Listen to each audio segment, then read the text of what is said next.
มันนี่กูมีเงินเลยเขาเก็บเขาบอก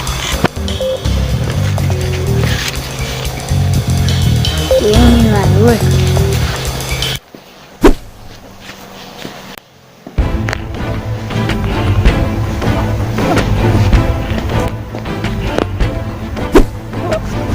เฮ้ยนี่วะดูจังยัง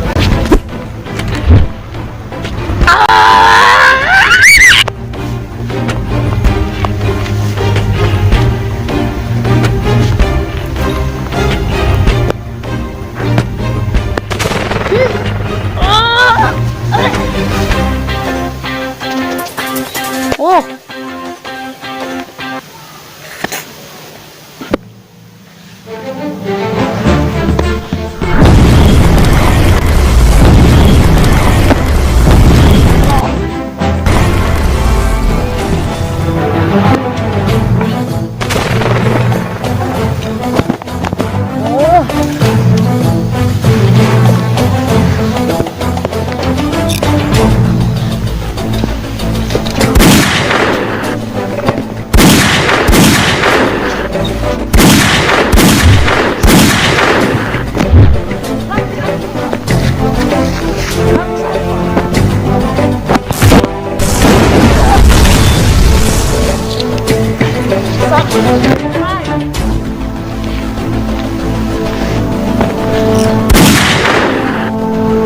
เจอวัดมา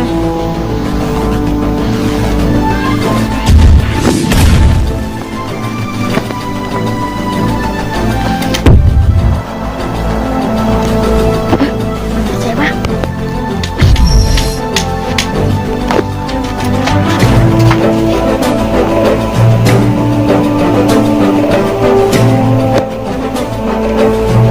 ไม่ใช่นี่ใช่โมนี่ดอกสิหลอมกันมึงต้องกินพลังกูเอง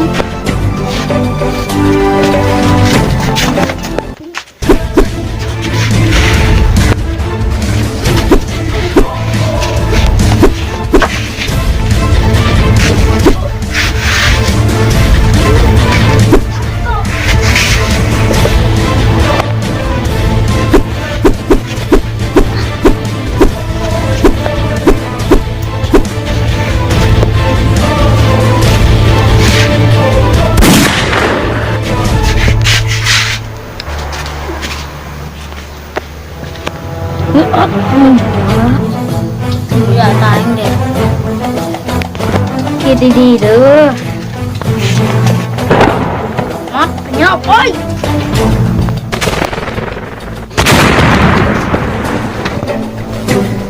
มัดเนาะไปนี่